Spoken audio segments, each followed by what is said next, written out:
Chapter 2. Nash. My face burned red as Miss Dubois went on to her next victim. I knew enough to know that she said, "Do you speak French?" I did not, however, know enough French to reply confidently. I wish I knew how to say, "a little bit." That probably would have gone over better than, no. I felt my phone vibrate in my pocket, hoping it wasn't my dad. I knew his run-in with Raven had made him even more upset, and I didn't want to deal with him any more than I already had this morning. Discreetly, I checked my phone under the table when Miss Dubois had her back turned to me across the room. My body sagged with relief when I saw the text wasn't from my dad. It read, "Car's done. $325. I sent Josie to school with it, but she's running late. Send money home with her. Thanks." It was the best news I could have hoped for.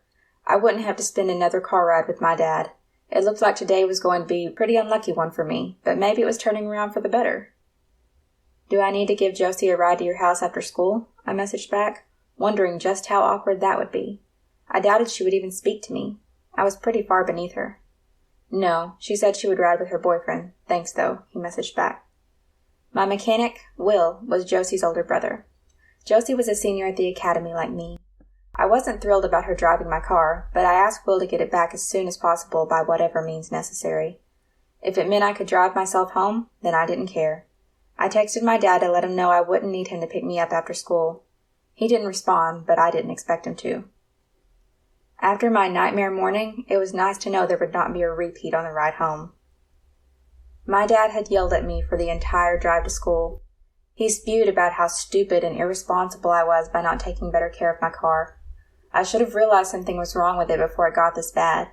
I should have listened to the engine instead of the radio. I should have anticipated it. I spent too much time working on computers and not enough time working on cars. If I knew cars as well as computers, we wouldn't even have to pay for a mechanic. I spent too much time inside. I should have been outside working on my car instead of inside trying to hack the internet. My skin was too white because I didn't get enough vitamin D from the sun. There was more, but I tuned it out. Every time he yelled, I had to focus intently to make sure I didn't miss any of it. My body had started to shut down and block him out automatically after so many years of it, which only caused more yelling when he realized I wasn't paying attention. I tried my best to zero in and listen to avoid this, but my body knew better. My mind was trying to protect me by shutting him out.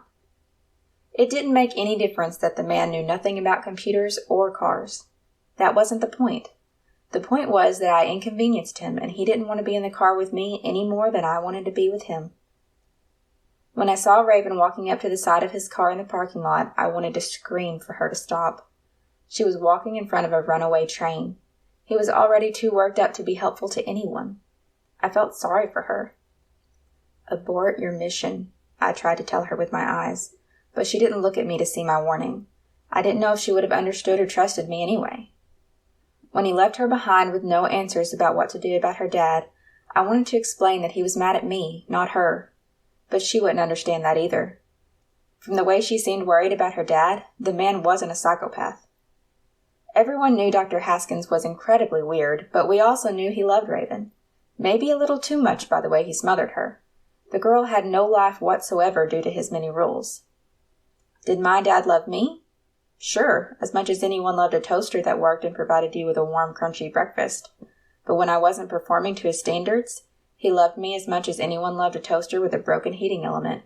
I was useless, irritating, and above all, disposable. I looked for Destiny in the hallway after class. Seeing my girlfriend would definitely put me in a better mood and banish the bad feelings from the morning car ride entirely. However, a feeling of dread crept up in me when I saw her red-rimmed eyes.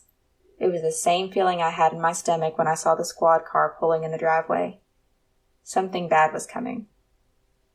"Are you okay?" I asked, bracing myself for the storm. She had been crying, and she wasn't coming to me for support. She looked at me as if I were the reason. She shook her head, making her long blonde hair sway from side to side dramatically. "No, I'm not okay.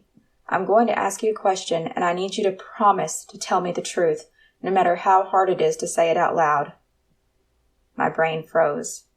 I tried to come up with an exhaustive list of anything she could ask me so I could be as prepared as possible, but I had no idea what to expect. The endless possibilities were frying my clueless brain. Of course, I managed to say. Had I ever lied to her before? Did I do anything that I would have thought I needed to hide from her? I didn't think so. So telling the truth would be easy, right? I could guarantee that. First, I want to know if what everyone is saying about you is true. And second, I want to know how long it's been going on, she said, her voice trembling. Her questions did not shed any light on my own confusion. I honestly don't know what you're talking about, I told her. She seemed to take this as a lie.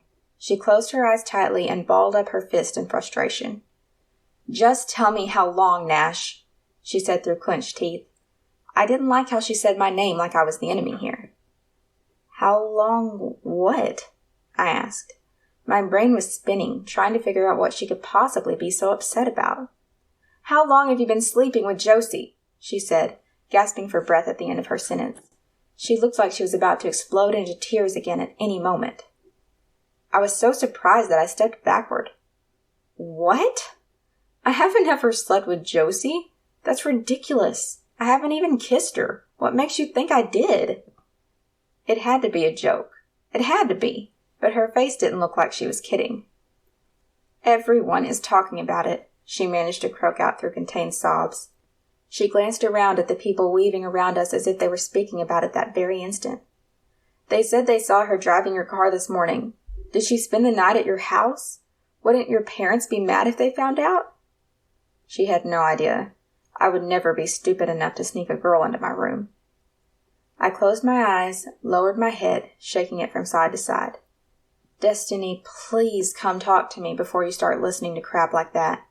Will Adams fixed my car and sent it to school with her so I can drive it home. If you ask around, you'll also find out that I rode to school with my dad in the squad car.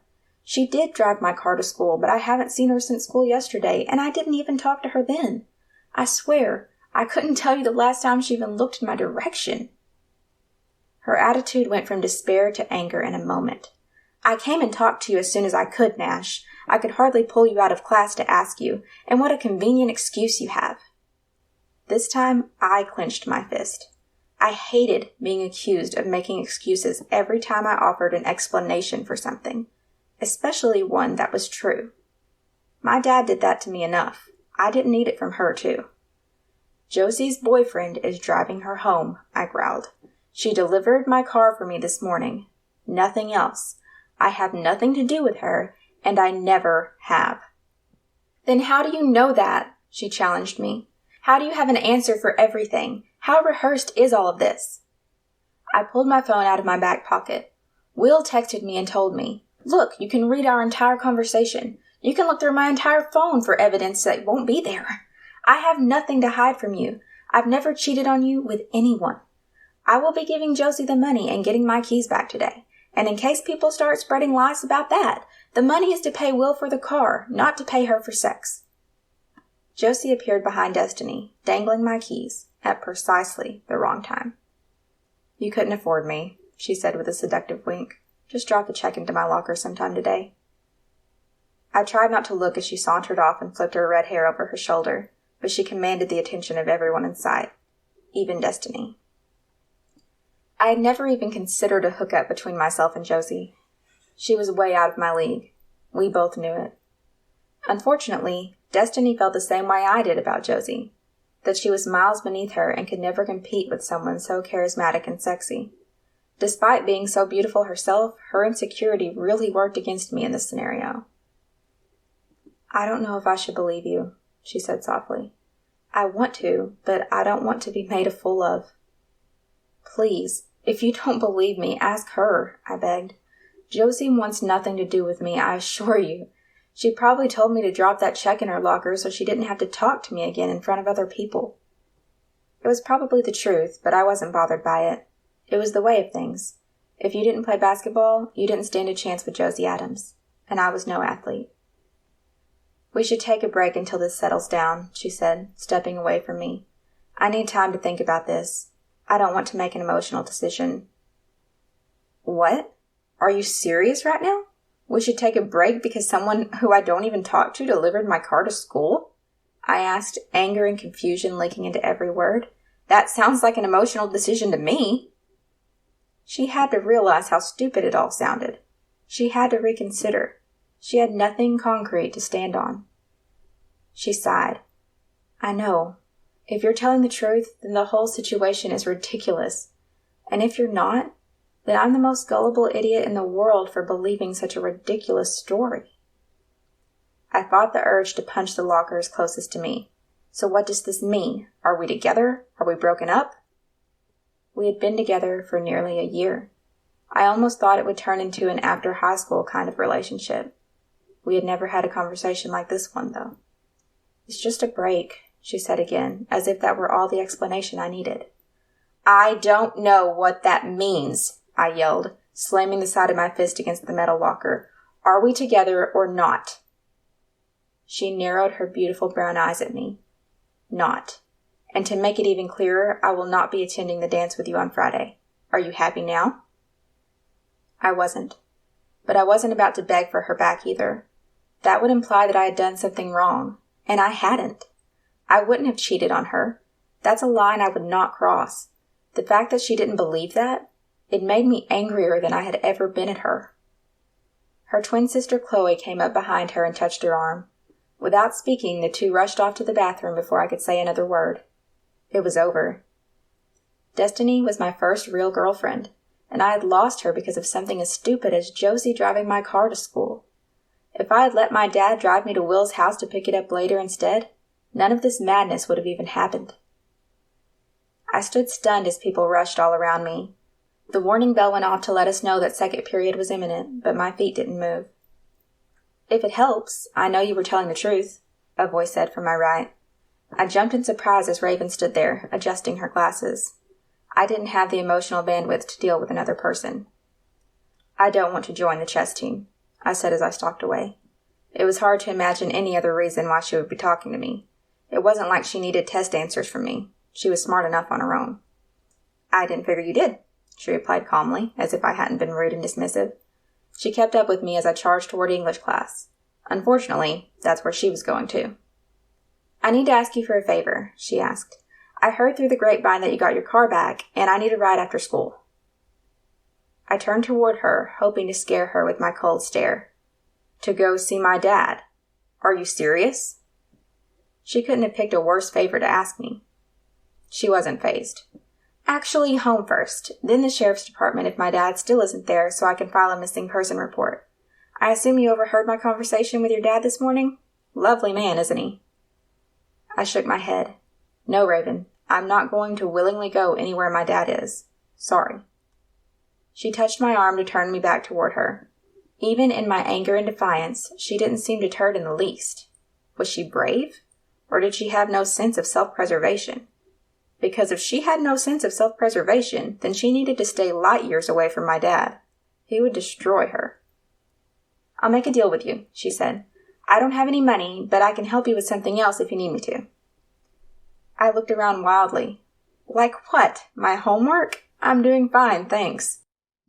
She chuckled, no doubt knowing the elaborate scheme behind my good grades. Most people did. It was a wonder that the administration hadn't caught on yet. No, not that. I have a superpower when it comes to lying, she explained. No one can lie to me, but I can lie to anyone. How will that help me? I argued.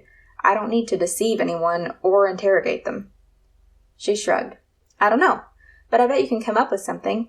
I'll meet you at your car after school to find out what it is.